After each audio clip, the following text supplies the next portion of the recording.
Welcome back to When Bad Things Happen to Good People, a podcast about censorship and the arts. My name is Todd Sullivan. With me, as always, is Oren Barter. Welcome. And today we are continuing down the ugly, gruesome path that is the Turner Diaries.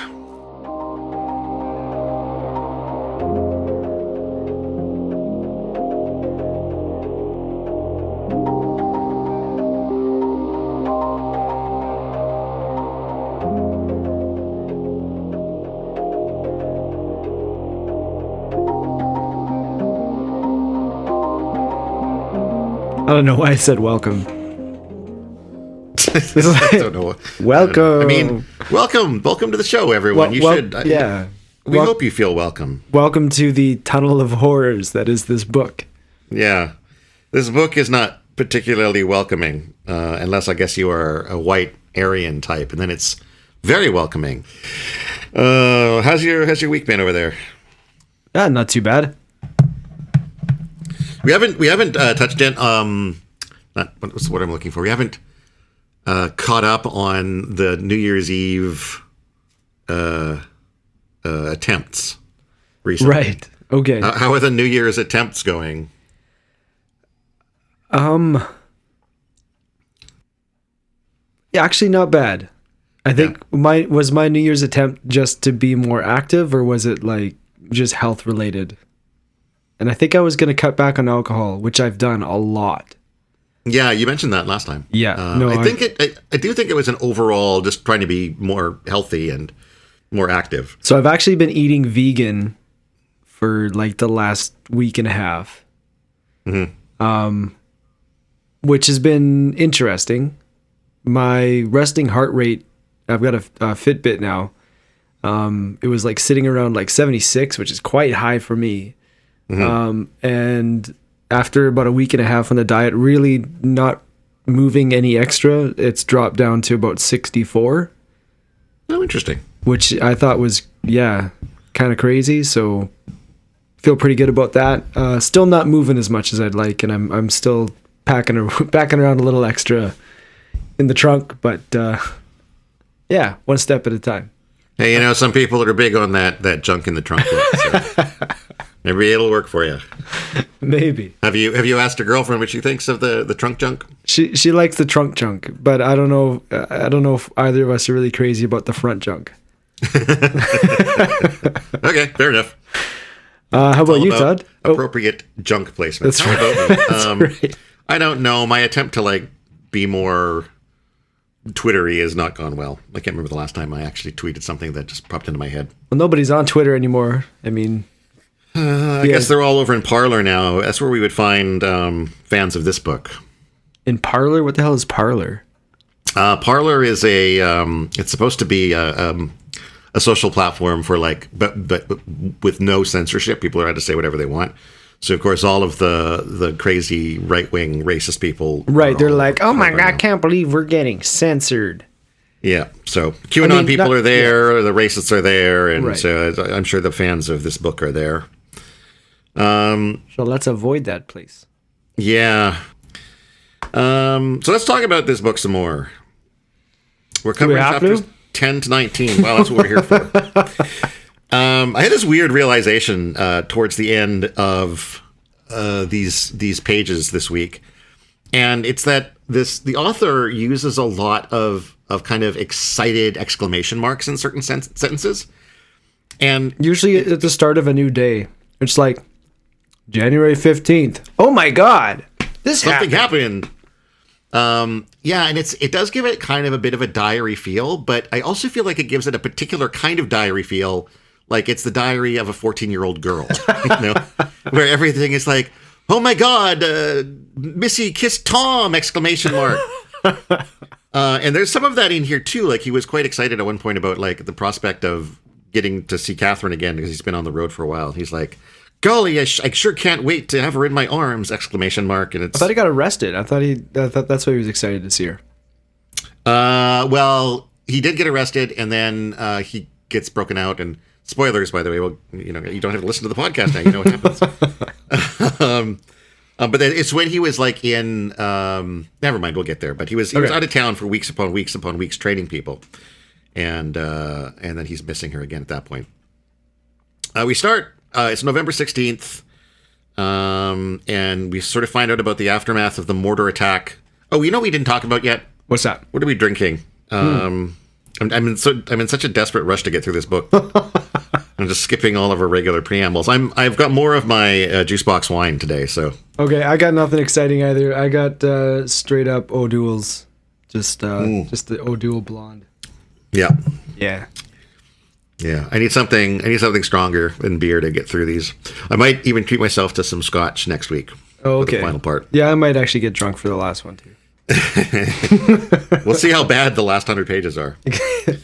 I did have one point because remember before we recorded last week, we had a conversation about whether we were going to continue on with the book or not. Right. And one of the things you asked me was that does it get worse?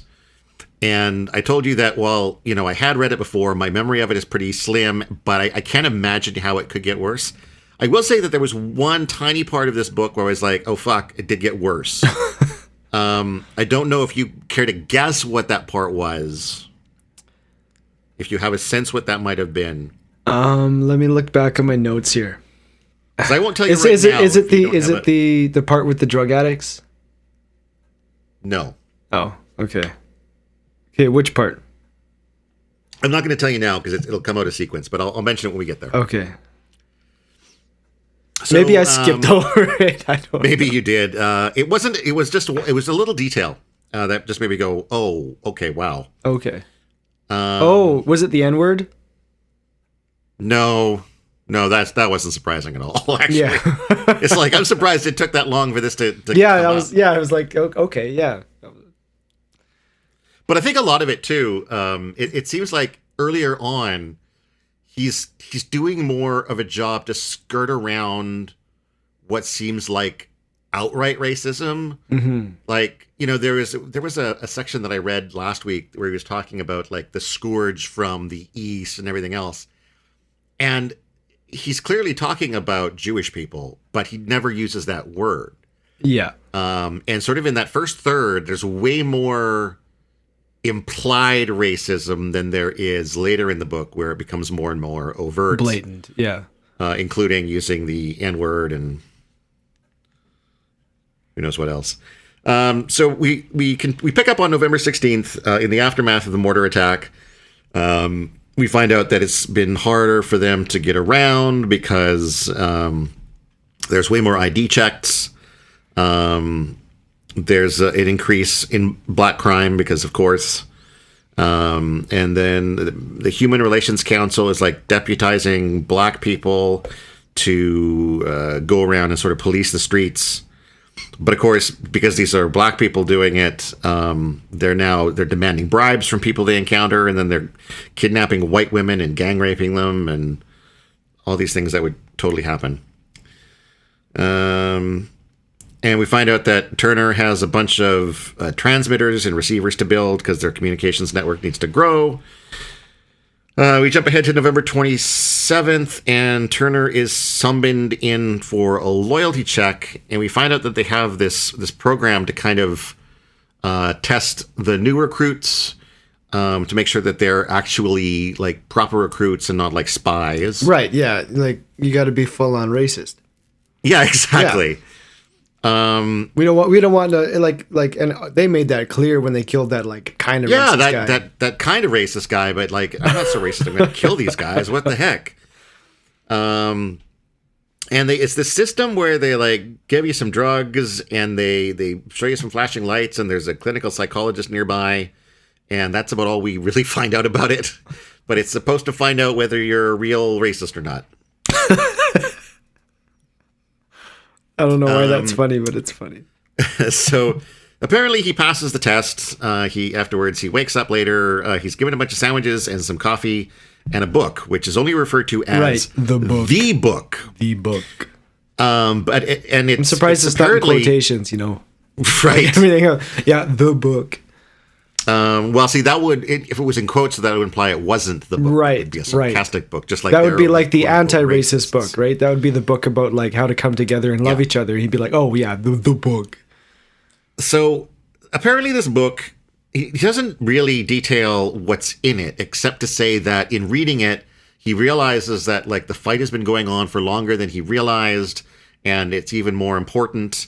And they're doing God's work. In this line here, we are truly the instruments of God in the fulfillment of His grand design.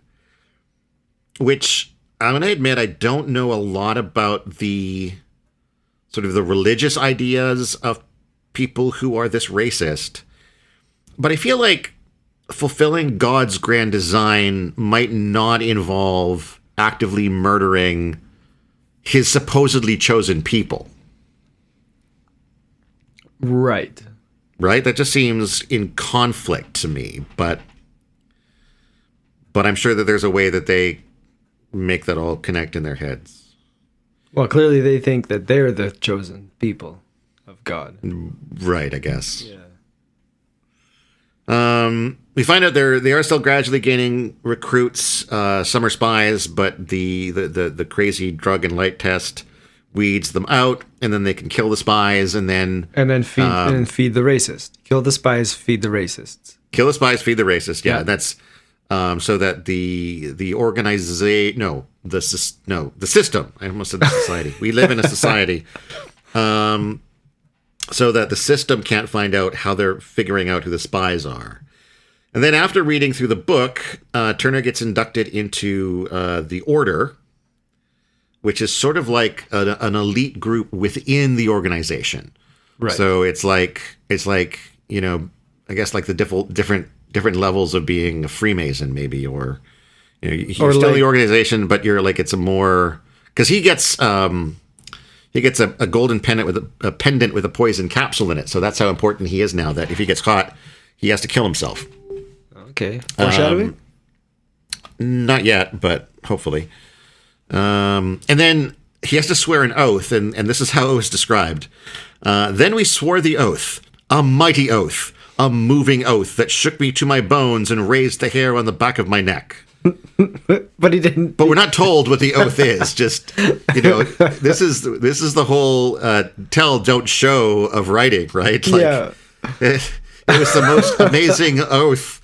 It was me a to great tears. oath. It was a fantastic oath. You guys. They say I have the best oaths. Sorry. I had to draw that. I had to draw that connection. That's good. That's good. Next chapter, it's November 28th, and a bunch of people show up at their hideout trying to break in. A bunch of black kids in a car. They're looking for someplace to shoot up. They end up saying. Bill goes and pretends to be a black guy with some of the most racist dialogue I've seen. Yeah, no, I saw that too. And they can't convince the guys to leave, so they're like, okay, well, we'll let you come in. And so they raise the garage door. The guys outside come in their car. They're not quite able to pull all the way in, or they don't pull all the way in. And then when they get out of the car and they realize that the people in the garage aren't black, the women who have shotguns, they pop out and they like hold the men hostage. There's 3 black men, 1 black woman, and quote unquote 2 white sluts. Because of course they are, because they're hanging out with black people. Now they don't want to shoot them because they're concerned about the noise. So they get them to all lie down on the ground and they start systematically, basically bashing their heads in with a shovel and a crowbar, which is fun. Right, and this is coming from the guy who was like, when that store owner screamed, he was like, I can't do this. I'm not cut out for this. Well, it's been some time, though. He's also the guy who didn't want to be kept outside in the cold, remember? Right. And then, so on one of the strikes, the shovel misses and it just hits the girl in the shoulder. And so she gets up and runs away. So he calls her a bitch because she's running away. This woman who has done absolutely nothing and who he is about to murder, but sure, let's call her a bitch. So Turner has to shoot her in the back before she can get out to the street where there's a car coming. And what a brave man. What a brave man shooting a woman in the back who had done nothing wrong. Then they load all the bodies into the group's car, and they leave it parked outside of a black restaurant. We jump ahead a couple days to November 30th. Why did it have... I don't... Why was it a black restaurant? I don't know. I'm so far beyond like being surprised by this book. That's like minor, but it's like, I don't know. Well, I think like in my mind, it would be to try to imply some degree of like black on black crime, right? Right. Make it look like, it's just, the street violence in the black communities, because everyone knows that black people are murdering black people all the time. Okay. That's my guess, but I mean, I don't know. Anyway, 2 days later, and Turner informs us that he has no real regrets about killing the white girls, because they were with the blacks only because they had been infected with the disease of liberalism by the schools and the churches and the plastic pop culture the system churns out for young people these days. Presumably, if they had been raised in a healthy society, they would have had some racial pride. That's a quote from the book. Oh my God. Now, while this is going on, or because of this, Chicago organizes an anti-racist rally. How dare they? Yeah, and so this is another quote that I loved. He's describing the rally, the people at the rally, as chanting, "Kill the racists," and other expressions of brotherly love. It's like, again, like, dude, you were just fucking murdering people in cold blood, and now your feelings are hurt because the people are saying kill the racists? Like, come on. Anyway, the group... And like groups like that, they don't take to the streets demanding blood. I don't know. Yeah, well, I mean, they go down the streets, and as it's described, there's basically, bunches of black people who beat up on white people until they convince the white people to march with them. There's a point where a group peels away from the rest to go to a supposedly racist bookstore, where they tear the pages out of racist books and start a bonfire and beat the shit out of the shopkeeper. And then there's another group that apparently kills a white cat because it's white. Which, again, that just sounds ridiculous. That sounds like something you'd invent for, like, somebody who's over the top trying to prove how anti-racist they are or something. I don't know. Next chapter is December 4th, and he goes back to visit Elsa, the dropout in Georgetown. We find out that other violent groups have started sort of doing some bombings and attacks, and I think he mentioned earlier that he thought they could have come from this area, so he's kind of hoping Elsa will be able to hook him up with people who are involved in that. We find out a little bit about Elsa's backstory, which is, again, just super racist. She was a white girl raised by liberal parents who decided they wanted to live in a black neighborhood. Elsa had to go to a black school where there was only one other white girl. And because she developed early, all the black boys were like harassing her, and all the black girls hated her because all the black boys were more interested in her. And she went to her parents and was like, "Oh my God, this vice principal groped me." And her mom was like, "That's racist." And so they didn't believe her. And then she ran away to live in the basement commune. And then we find out that there's a girl there named Mary Jane who showed up after Elsa. And Elsa and Mary Jane didn't get along. And so after she managed to convince all the people in the commune to hate Mary Jane ends up sold to a guy named Cappy the Kike, who is a white slaver, of course. Of course. Which is like this whole bit here with Cappy the Kike is like this completely unnecessary diversion just to be extra super duper racist. Right? It's like, what is... Is that where he does the fake Jewish accent, or was that later on in the book? No, that's a bit later. That's pretty bad too. And then but here's the bit too, like when Turner hears the story about Mary Jane, his question to her is, how could you sell a white girl to a Jew? Not, how could you sell a person, a human being to another human to some other human being? It's like specifically a white girl to specifically a Jew. Like you're focusing on the wrong parts here, buddy. At least you could have had a black girl to sell to the Jew, right? And then Turner tries really ham-fistedly to get some information on the bombers nearby, but gets nothing. And then we have a time jump of more than 2 years, and it's the next chapter, and it's March 21st, 1993. And he has been in jail and now been out of jail, but now we're going to hear the story of how he got in jail. Basically, it was the middle of the night. Catherine wakes up and tells them there's people outside, and there's like hundreds of police. Gas grenades start popping through the windows, and they realize that like they can't fight. There's like too many of them, and so they take a few shots at the police outside, and then they start trying to get their equipment out through the escape tunnel, as much of it as they can. And then Turner is trying to set up explosives to cover their escape route through the tunnel. And something happens before he can set them all up, and sort of his first batch of explosives goes off. It knocks him out. It brings down the tunnel. And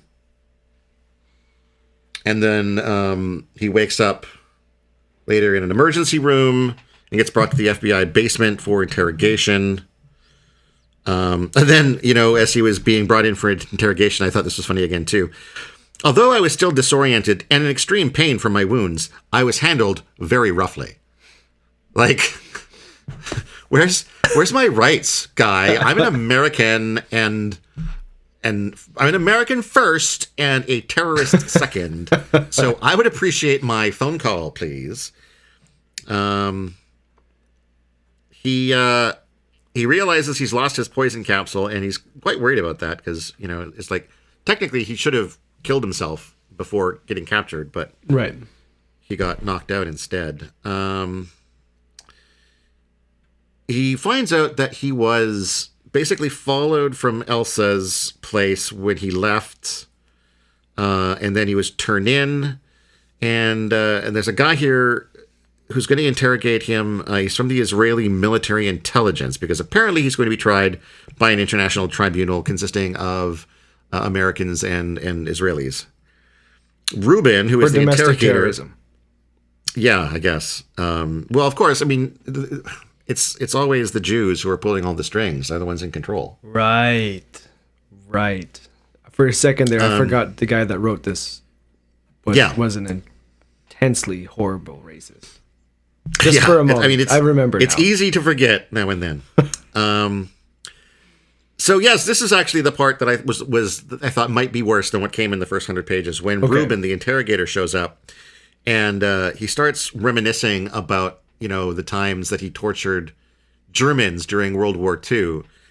And then there's a paragraph which I didn't take down because I don't want to actually read it again. But he basically, Turner thinks about the pictures he was shown of German soldiers, Nazis, who were tortured during World War II, and how bad he feels for them.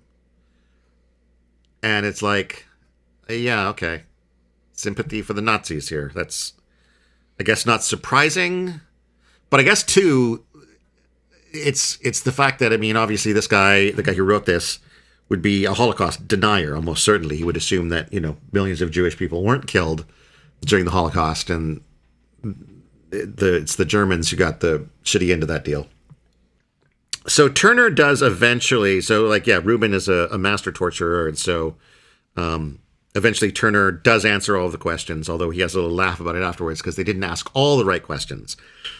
And the organization was able to mostly keep ahead of whatever he was revealing because they had some legals in the FBI, so they were always kind of keeping on top of what Turner was revealing about the organization.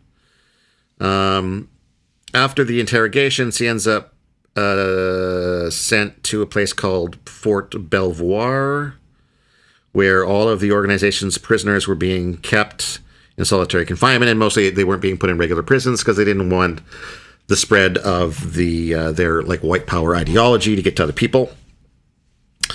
Even though they were all supposedly, in solitary confinement, word does start to get to them through some of the guards who are maybe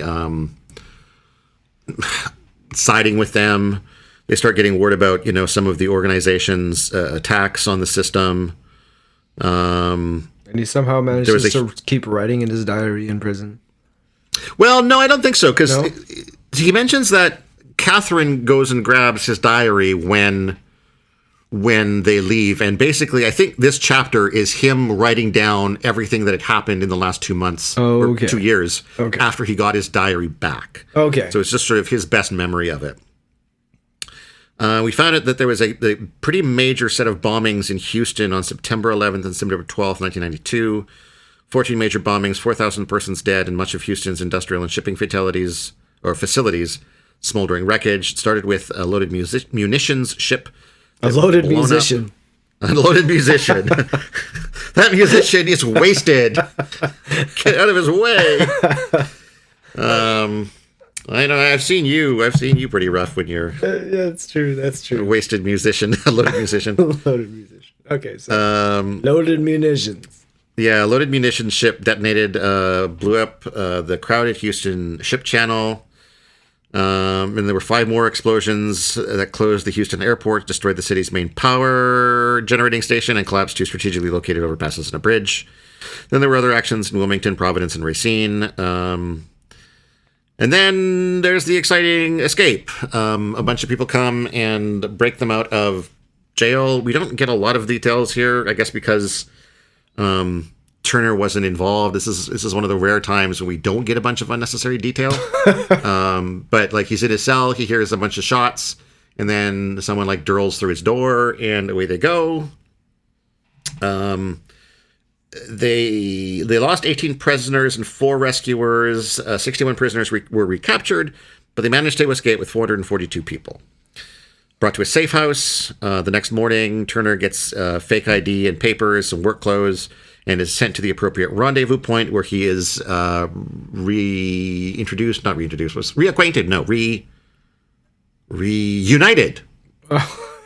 He was reunited with the rest of his team, including Catherine, who he is very happy to see. Isn't that cute? Oh, the 2 racist lovebirds. Next chapter, it's March 24th. And Turner is tried on the charge of oath breaking. Yes. I just thought of a funny joke I should have made. Oh, okay. But maybe we'll do it for like bonus content. Okay. Okay, when you said that it wasn't surprising that he was a Nazi sympathizer. Yeah. I did not see that coming. Yeah, that's good. I don't know why I just thought about that now. Clearly, I'm not paying attention to what's actually happening in the podcast. Right. My brain is wandering around. You're just a Nazi. That's good. That's clever. Okay, sorry. So he's reunited. He's reunited. It feels so good. With the love of his life, the racist love of his life. And then it's the next chapter, and he gets tried on the charge of oath breaking, basically for getting caught and not taking his poison pill, and for going and seeing that chick when that wasn't his mission. And so after a lot of blah blah, they basically decide that there's like 2 things here. Like one is that they were basically saying because he wasn't finished his initiation into the order, it's not as big a deal. So they kind of, want to forgive him. But then they also think he should die because that's kind of the appropriate punishment. And so what they end up deciding on is a weird mishmash of the 2 things, I guess, where he kind of dies? Well, his initiation is extended by 6 months. Okay. Before he can be an official member of the order.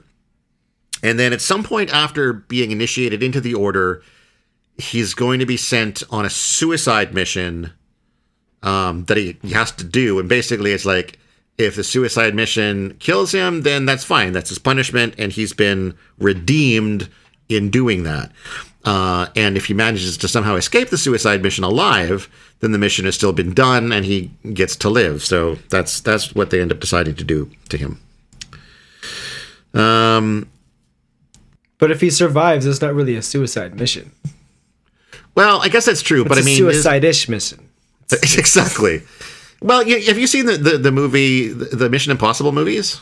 Yeah. I'll have you know that by the end of those films, all those missions ended up being possible. So, yeah, there you go.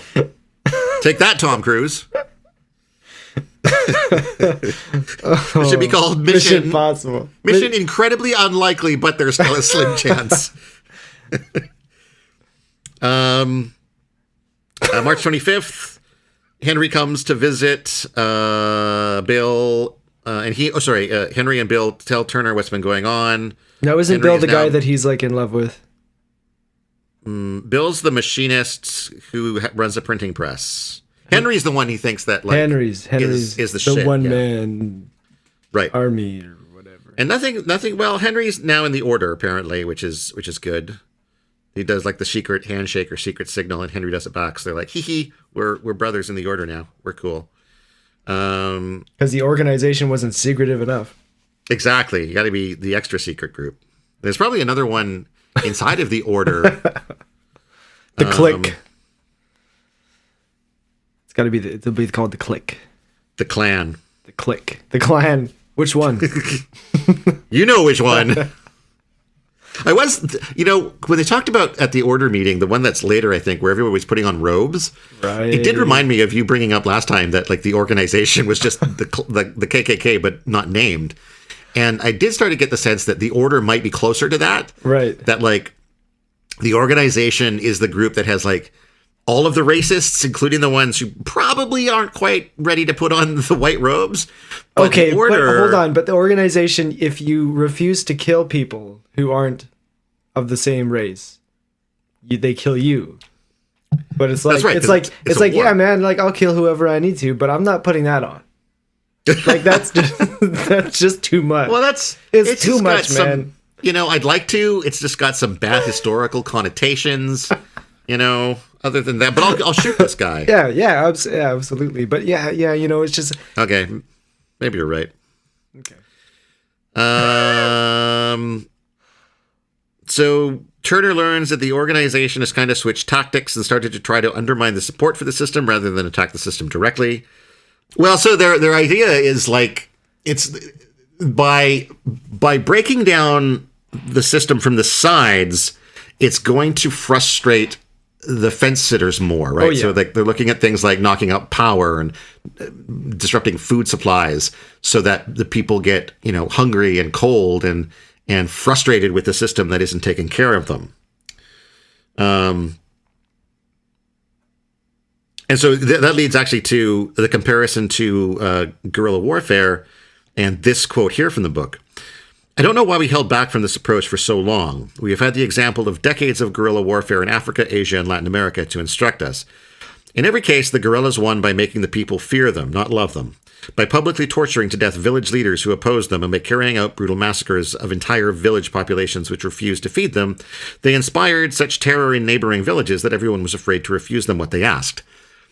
And upon reading that in the book, I was reminded of the number of times last week that you said, yeah, this is what the good guys do. Because I think that's where this one falls, right? Yeah. Yes. This is what the good guys do. The good guys do. They torture village leaders and scare them into getting support. That's definitely what the good guy thing to do is. Next chapter, it's March 28th. Apparently Turner is back in the swing of things. I think that was the opening sentence. I'm back in the swing of things! Exclamation mark. Draw a little heart. Little heart, yeah. Little heart as the dot and the exclamation mark. He has a long list of things Scribbling the on the organization side needs like him. Mrs. Wait, what's his name? Turner? Yeah, what's his for Earl, right? Earl, yeah. Yeah, Mrs. Earl Henry. On the side. Oh, I was thinking more like Mrs. Earl Hitler. Little hearts. There's apparently a bunch of things the organization needs him to do, including building radio control detonators, time delay detonators, and disguised bombs and incendiary devices, because he's just the best. Right. He needs to help Bill. Bill is working on a counterfeiting project. They're now living not in a hidden location anymore. They actually have like a printing shop that's open to the public. They've got all their fake IDs. He says that they keep their prices just high enough that they don't get much work, so that they can more focus on their actual duties.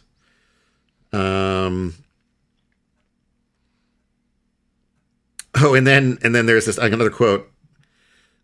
It also appears that the system has become even more ruthless in its campaign against us. Like, again, like these are you were bashing in people's heads with shovels and crowbars just a couple of years ago, and thinking, "Oh no, how dare the system strike back against us? We're the good guys." But well, it's only awful if it happens to them. It's exactly, or white people, even though sometimes white people have to die as collateral damage. So apparently 50 members of the organization have been murdered. They're being killed by two groups, a special Israeli assassination squad and an assortment of mafia hitmen under the contract of the government of Israel. I had to make note of this note to the reader. The mafia was a criminal confederation composed primarily of Italians and Sicilians, but usually masterminded by the Jews, which flourished in the United States in the 8 decades prior to the Great Revolution. I didn't know that about the mafia, but... I don't think the mafia knows that about the mafia. Okay, that's fair. Oh my And so all of the hits have been against their legals. They strike back against the mob by blowing up a nightclub that was a mafia hangout. So here again, here's the comparison, right? They're annoyed because 50 of 50 members of the organization were killed. These were all organization members. These were all people who were helping to try to overthrow the government and bring about the deaths of black and Jewish people. Meanwhile, their retaliation is blowing up a nightclub, which killed 400 people, of which 60 were mafia. That's 340 innocent people, but you guys are the good guys. That's what the good guys do. That's what the good guys do. What they do. April 2nd, they need to get chemicals, electronics, and watches. And so they can get a few other things legitimately. They're going to need to steal the watches. This is so far maybe my favorite scene in the book. Which isn't saying a lot, but their plan was like he ordered something like $12,000 worth of watches, and that's for 200 of these watches. And so the plan was to order them, go to the warehouse, and then just take the watches and walk out and refuse to pay. So they get there, and the watches aren't there, and the guy's like, "Well, where's the money?" And he's like, "Well, I'll give it to you as soon as we get the watches." And so they bring out the watches, but now coming with the watches are like two security guards. And one of the security guards goes and stands by the back door. So, the plan to like just grab the watches and go, it doesn't work. So he and Catherine, they pull out guns and they sort of like, "We're taking these watches and getting out of here." They go to open the door, but the door's locked and it has to be like buzzed open. And so he's got his gun pointed at the manager. And this is my favorite line in the book so far. He says, "Get this door open now, or I'll pay you for these watches with hot lead." Just totally what someone would say. This master writer of actual human dialogue. But then it's like we're actually there. It's like we're actually there. The manager runs away. So he shoots the lock off the door. And then when they get outside, instead of the manager like phoning the police, the manager's outside like deflating their tires. Like, really? Like these guys are robbing your watches and you're just going to like prank them a little bit? It's so dumb. It's so dumb. You want to take my watches? Well, you're going to have a really bumpy ride. Anyway, that was that chapter. You have all these watches, weird. But you're always going to be late. Because Exactly. You can't drive fast enough. Next chapter, it's April 10th. Turner is now in Chicago working on distributing counterfeit money and to check out a place called the Evanston Power Project. It's basically, it's a great big nuclear plant and that they're planning on blowing up. April 14th, they need to do more counterfeiting, but they can't find the right kind of counterfeiting paper. And then at some point, they're visited by some people from the Human Relations Council wanting to put up a poster.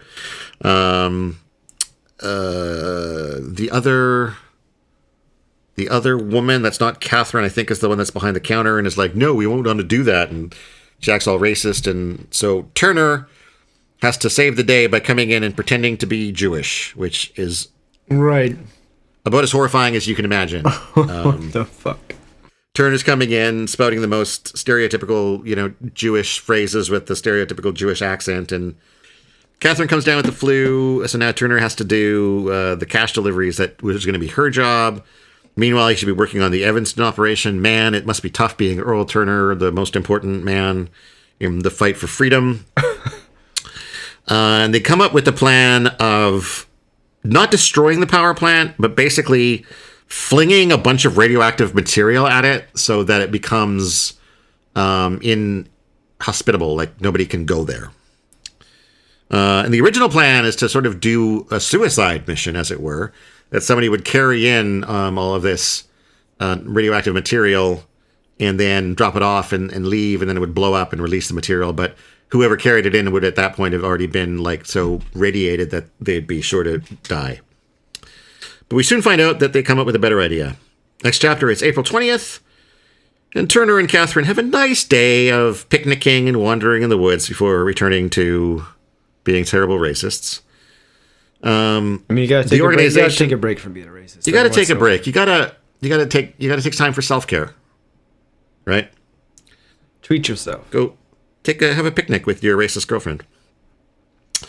They find out that the organization hit the Israeli embassy in Washington, to which Turner says, no better date in the year could have been chosen for such an action. Do you know why that is? No. April 20th is Hitler's birthday. I did not see that coming. Yeah. Get it? Nazi.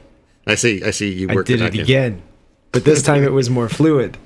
It wasn't 5 minutes after we had already discussed it.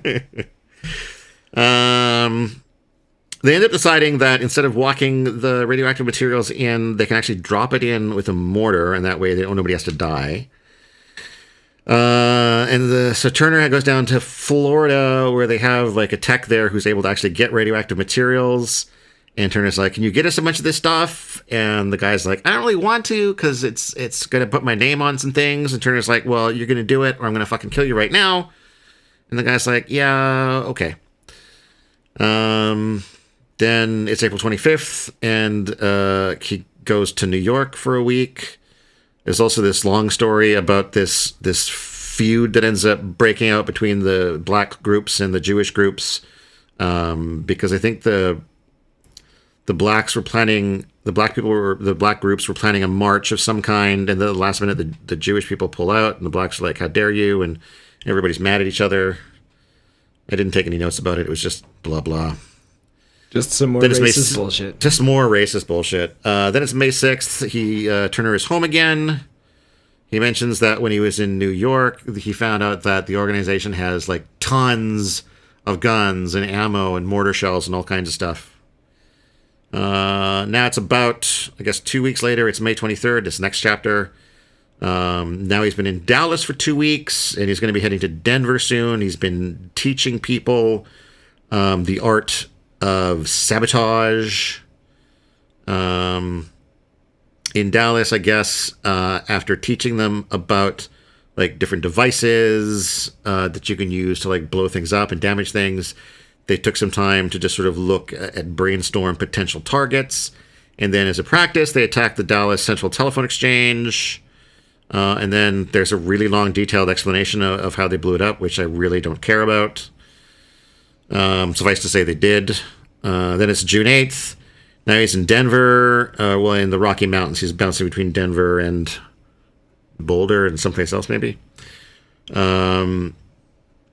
They apparently need to prep for attacks on 43 high-priority targets coming soon. Then it's June 21st. We find out he stopped at a roadblock coming back from Boulder, but nothing happens. I guess it's just an opportunity to tell us that there are roadblocks. And he finds himself wondering what's going on with the Evanston power station. Nothing's happened there yet. There's been no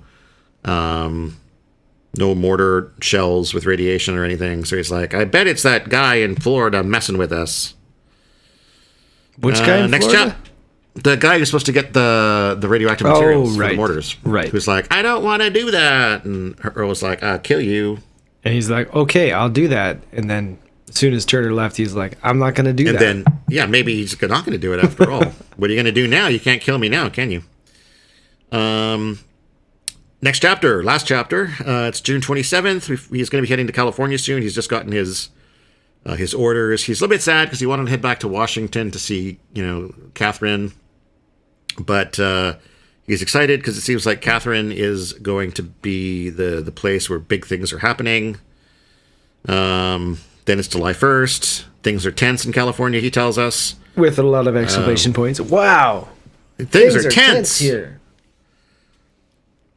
They're planning a simultaneous assault on more than 600 military and civilian targets for July 4th. Isn't that like the tension? I guess part of the tension here, though, is that that's American Independence Day, isn't it? That is Independence Day, yeah. Yeah. And so one of the organization's members has been picked up by the police and is in FBI custody, and they're sort of worried about. Is he going to reveal anything about these coming attacks? And so the organization, or I guess probably the order, the central part, they have to decide, are they going to go ahead with the attacks and hope that he doesn't reveal anything? Or should they delay them? Or should they just execute this guy inside of the FBI? Because they do actually have a legal inside the FBI who could pull that off.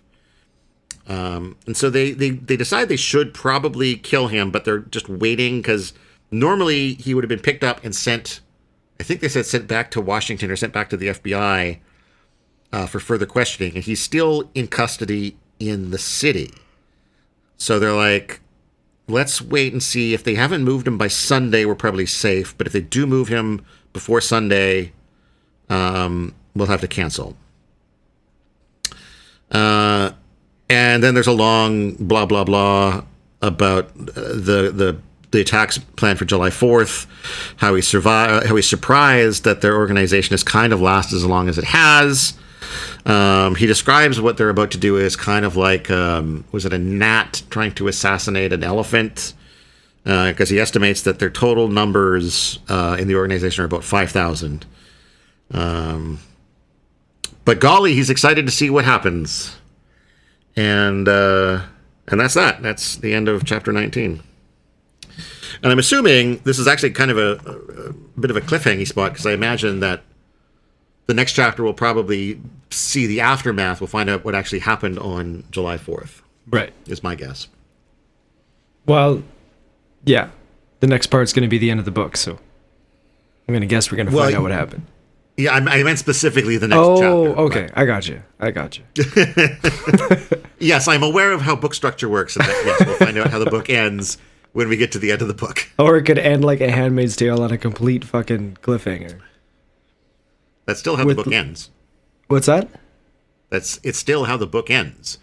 You find out how the book ends when you get to the end of the book. Right. Yeah, that's true. This